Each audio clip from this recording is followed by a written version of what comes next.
This is the English service of Radio Algeria International. It's time for the news. President of the Republic has chaired today a meeting of the Council of Ministers devoted to the law of Waqf or endowments.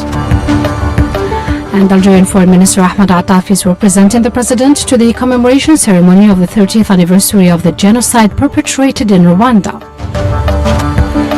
And Algeria's participation in the ceremony is an opportunity to reiterate the need to uphold the lessons learned from Rwanda's genocide in the face of the ongoing Israeli genocide in Gaza. And as the UN Security Council will be meeting tomorrow to examine Palestine's request for the UN full membership, the Israeli occupation pursues its bombardments of Gaza, killing and wounding scores of others. And those were the major developments. Now the full news edition. Good afternoon. The President of the Republic, Supreme Commander of the Armed Forces, Abdelmajid Tebboune, has chaired a meeting of the Council of Ministers devoted to the law of Waqf or endowments. The meeting also tackled topics related to renewable energy, smartphones, and the Green Dam. And Niger's ambassador to Algiers, Mr. Aminou Malam Mansour, was summoned at the Foreign Affairs Ministry headquarters, where he was received by the Director General for Africa, Mrs. Selma Malika Haddadi.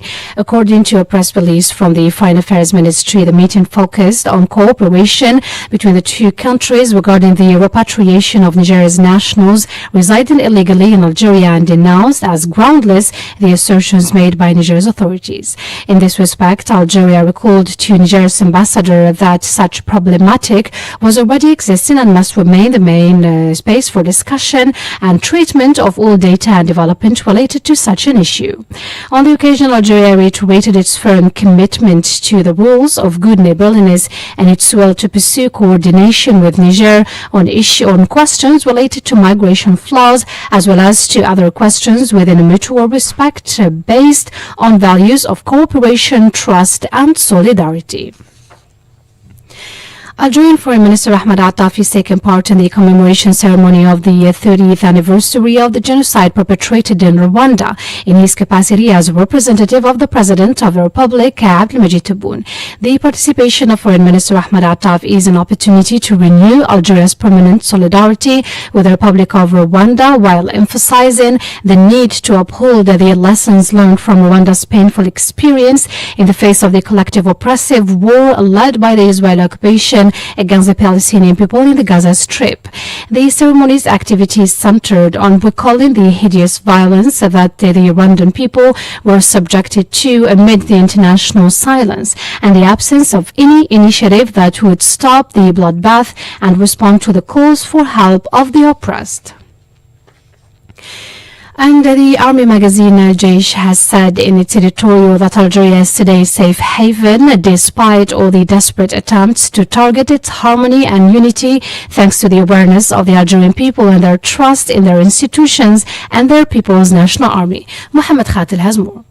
These circumstances, the magazine underlined, require the concerted efforts of everyone to unite the ranks and strengthen the internal front, while setting priorities from a strategic national perspective based on the need to fully assume responsibilities with regard to the challenges besetting our country. The magazine added that our country is organizing in a 5-month time early presidential elections in light of constant dynamic in various fields, both at the international and external levels. It stressed that Algeria is working at an accelerated pace to address the various challenges it faces in order to strengthen its national sovereignty and the independence of its decision-making, ready to win the economic challenges as evidenced by many indicators highlighted by the President of the Republic. On the international scene, meanwhile, Algeria continues to mark its strong presence as a force of peace and stability through its continuous calls to bring peace to all parts of the globe and support just causes, especially the Palestinian and Sahrawi ones. Al-Jaish said that Algeria's efforts resulted in the Security Council adopting a resolution requiring an immediate ceasefire in Gaza at its initiative and adopted by the rest of the Council's members. The historic ceasefire decision in Gaza is a precedent in the Security Council and reflects the skill of the Algerian diplomacy and its weight at the United Nations, especially since the beginning of its term as a non-permanent member of the UN body. The National Human Rights Council has organized in Algiers a conference on Security Council Resolution 1325 relating to the role of women in peace and security, with the participation of international experts in human rights. Mohamed Khatirgan. The president of the council, Abdelmajid Zalani, who chaired the conference, indicated that the event is aimed at contributing to national effort by setting up a reflection committee made up of an elite of experts and to form a network of Algerian mediators in order to highlight the role of women in the achievement of peace and their contribution to conflict resolutions, as well as their central role in the post-conflict stage to get rid of stereotypes that reduce the image of women to simple victims. In this respect, the speakers focused on the central place of Algerian women in the political field and in various sectors, as well as the senior positions they occupy in the state, while all the participants expressed their support for the struggle of women for their emancipation, highlighting the struggle of Palestinian women who face crimes against humanity committed by the Zionist entity, as well as the struggle of the resistant Sahrawi women. It's worth recalling that the UN Security Council Resolution 1325, which highlights the role of women in ensuring peace and security in societies, was promulgated in 2000. And to the Palestinian issue now, as the UN Security Council will be meeting tomorrow to examine Palestine's requests for UN full membership. The Israeli occupation pursues its bombardments of Gaza, killing and wounding scores of people. Palestinian sources said 38 people were killed and over 70 others wounded in overnight bombardments carried out against the towns of Khan Yunis and Rafah in the southern part of the enclave. Over 33,000 people have been killed in the Israeli occupation's war on Gaza, which entered their 7th month today and which caused the destruction of a major part territory. In this respect, the Director General of the International Federation of the Red Cross and Red Crescent said that the current humanitarian situation of civilians in Gaza was more than catastrophic. He called for an unconditional access to humanitarian aid and argued that famine was imminent in Gaza and healthcare inexistent in the devastated territory. In a similar move, the World Food Programme warned that the rapid deterioration of the food security situation in the Gaza Strip had reached a serious stage with the emergence of famine signs in the northern part. This came as more pressure was put on the Israeli occupation, notably by U.S. President Joe Biden, to allow in more aid to the distressed population of Gaza amid new protests staged across Europe, including the Scandinavian countries, Germany, Portugal, and the United Kingdom, to press for an end to the Israeli attacks on Gaza. And the world is celebrating today World Health Day under the theme Our Health, Our Rights. This year's theme was chosen to defend the right of everyone, everywhere, to have access to quality health services, education and information, as well as safe drinking water, clean air, good nutrition, quality housing, decent working and environmental conditions, and freedom from discrimination. Nevertheless, this year's celebration comes at a time when the right to health of millions of people is increasingly threatened across the planet, particularly in Gaza, where the health system is totally collapsing due to the Israeli war machine, which caused the destruction of most of the health facilities in the Strip and the killing of hundreds of health personnel. And back to Rwanda now. Rwandan President Paul Kagame has said that the international community has abandoned Rwanda during the Tutsi genocide. Miriam Bershi has more.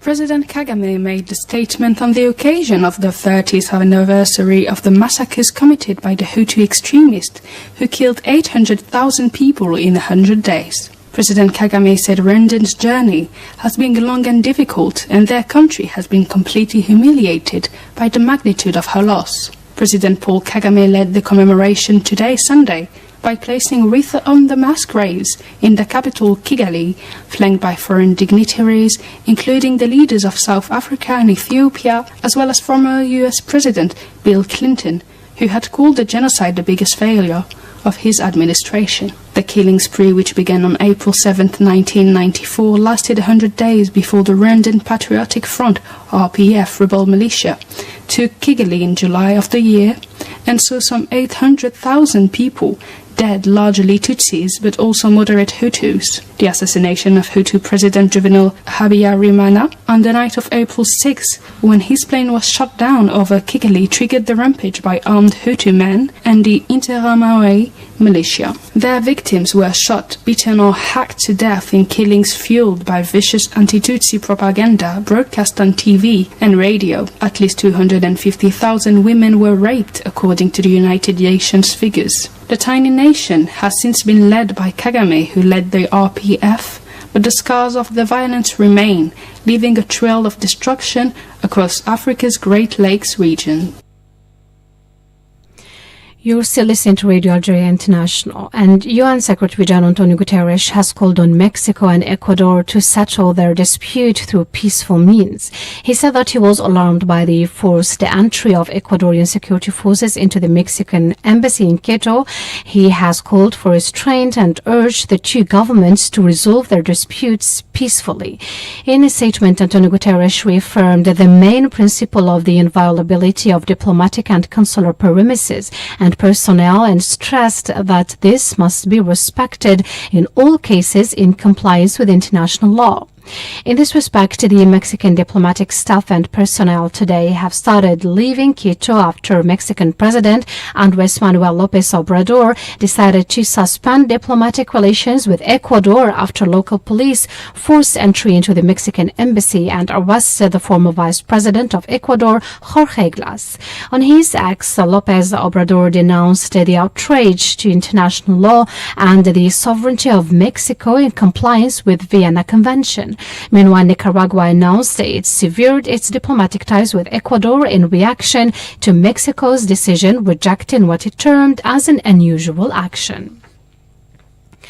And in Iran, 2 law enforcement officers have been killed and 1 injured in an armed terror attack that has targeted a police patrol unit in the southeastern Iranian province of Sistan and Balochistan. Majid Mila has the details.